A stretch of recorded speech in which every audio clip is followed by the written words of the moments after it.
You know, speaking of, I'm actually feeling a bit of a hankering for a More Perfect Union video myself, if you'll forgive me. New Yorkers, we move fast. We got places to go. We got people to see. This is posted by More Perfect Union and the Kid Mero. I don't know what that means. And if you take the bus, you're not going to see those people because they slow as hell. Today, we here in the Bronx on Fordham Road, home of the BX12 bus. And this bus, despite being one of the busiest routes in the Bronx, is one of the slowest in the Bronx. But one guy has a plan to make them faster and free. How often do you use the bus to commute to work, home, etc.? 9 to 5 every day of the week, plus Saturdays to go to the library. And how long Nice. is your commute usually? Hell yes, sister. Like something that... No. Oh, no. I didn't mean to trigger you. I didn't mean to trigger you. Mamdani's main opponent, former Governor Andrew Cuomo. Full of people. So there's not enough buses and they slow as hell. And then when the ride is unpleasant because it's can of sardines, smell like sardines, and then they want you to pay. The claim from the video title, we found the policies Iran and Trump voters agree on. I want to see a Trump voter agree to it. But again, the big thing that I would want, like the follow-up that I'd want to know more is like, well, how can you be a Trump supporter but want the government to pay for something like this? You know what I mean? Like, what is the inconsistency? We talked to Danny Pearlstein. He's a bus expert, and he works at the Riders Alliance, an organization that supports the plan for fare-free buses. I don't think this guy voted for Trump. I'm just guessing. They interview a Trump supporter at some point? Oh, this guy might be one. Staten Island Ferry? Ferry? That comes out to about $5 for every New Yorker. I take the ferry about once a week. I always felt that all public transportation should be free, honestly. Well, that's I mean, good. we pay so much taxes. I don't see how the MTA, gets away with all these fare increases and all. How often do y'all take the ferry? On a daily basis, for real. A couple times a week. A couple times a week? Come see my Staten Islanders. You got a short in Staten Island? He started smiling when he said that. Broker. Oh, no, I'm not trying to make it high. Well, now I take it 3 days a week. The ferry's cheaper than paying the tolls with the Easy Pass and everything. So the ferry being free, is it something that is helpful to you, like in your budget annually? Absolutely, yeah. I think it should be free, especially what they charge on the Verrazano. It's too much. It's brutal, bro. Yeah, it is. Did y'all vote in the last presidential election? Nah, I ain't gonna lie, I didn't vote. And who'd you vote for? Trump? Trump?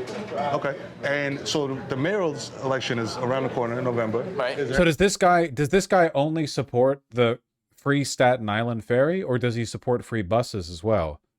Anybody that you're leaning towards? I'm leaning towards Curtis Lewa. I'm a Republican, so I voted for Trump, and I'm going to vote for Curtis Lewa. If there was an outstanding Democrat, of course I'd vote for them. I don't vote party line, but I don't see that. Yeah, better than Cuomo. The Socialist Democratic candidate says everything's going to be free. I don't understand how that's possible. Is free transit something that y'all down with? Well, it seems to me like Trump voters don't agree with what I want to see the premise and the title.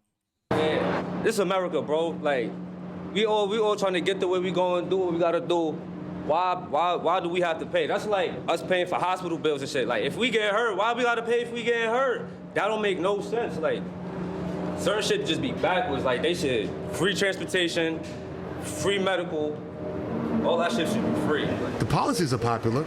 It's just that a lot of people are skeptical. We found that on the Staten Island Ferry and in the Bronx. Well, the Trump supporters on the Staten Island Ferry like the free Staten Island Ferry because they ride the Staten Island Ferry, but they're not in favor of policies for free transit. Like a socialist will be in favor for a free bus line they don't use because they want to help poor people. You know? But the Republican, the selfish Republican with the inferior skull shape wants only free transit for them, and that's the only justifiable free transit. The funny thing is that, like, in terms of cost efficiency, the Staten Island ferry being free is way less justifiable than bus lines being free. Ferries are fucking expensive. Sería caótico, pienso yo, para la ciudad, de la MTA especialmente.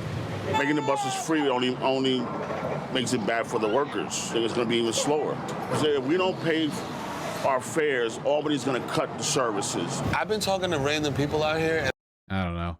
It's interesting the two people who voted for Trump were fully supportive of free public transit. No, they weren't. They were fully supportive of their public transit.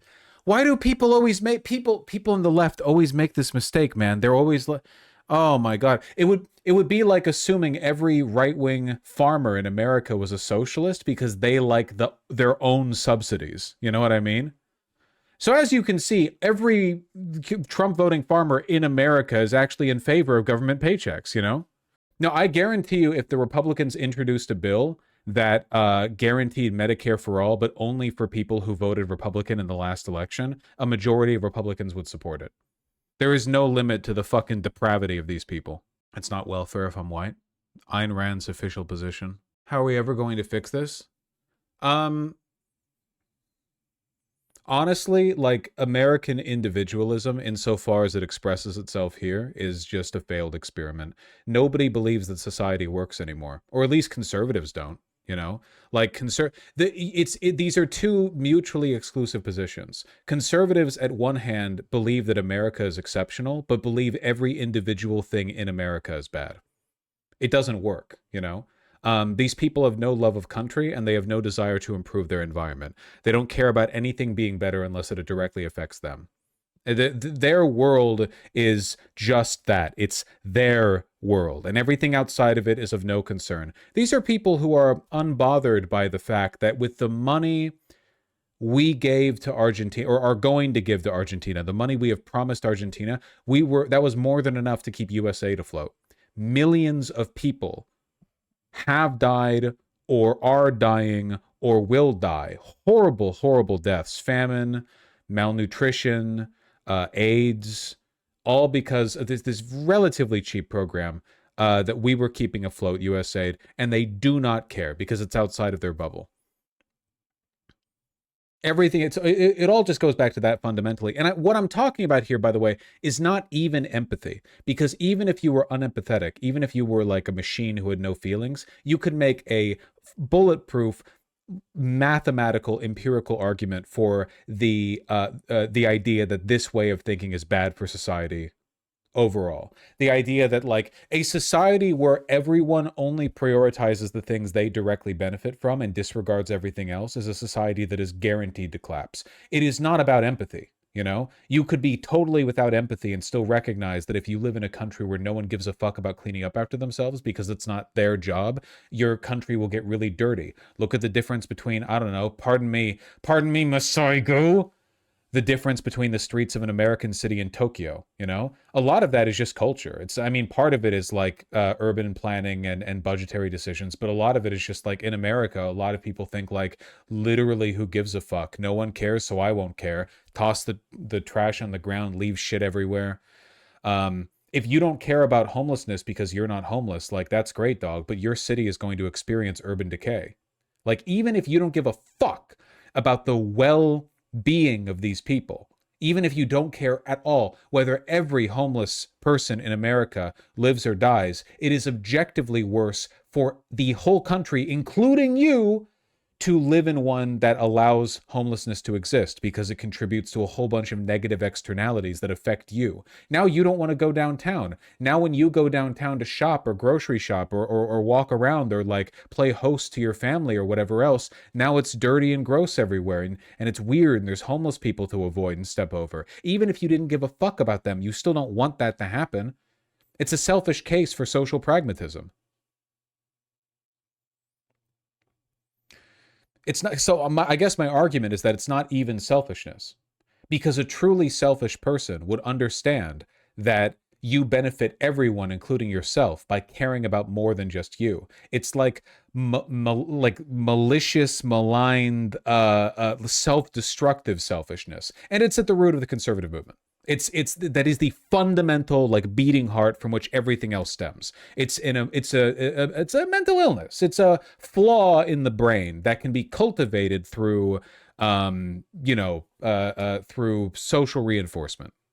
Somebody brought it up earlier, but it's like, it's the reason why when you poll conservatives on their support for Medicare for all, they tend to support it, but then all of them vote against it. And it's because the thing you have to understand is that they want Medicare for all for them.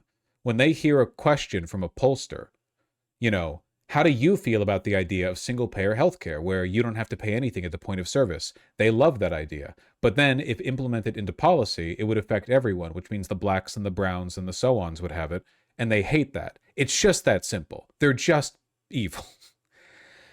A lot of them don't think of it as an evil thing. They've been lied to and given, like, pseudo-pragmatic reasons for why these things don't work, which is why conservative, propaganda mills still lie about the negative effects of altruism and don't just rely on everyone's emotional acceptance of that malicious selfishness.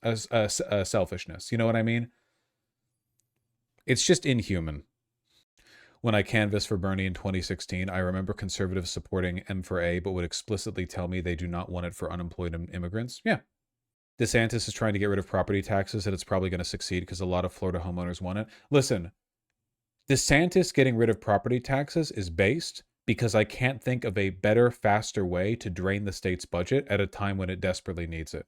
When an increasing amount of the state's budget is going to be dedicated towards infrastructure, repairs, services, insurance payouts, because they have their own state insurance board, because private home insurance won't insure houses built in Florida because they're all going to get torn apart by hurricanes. Do it. Drain the state's budget. Honestly, without property taxes, I do not understand how Florida could sustain itself. It feels like a suicidal move. Good fucking riddance.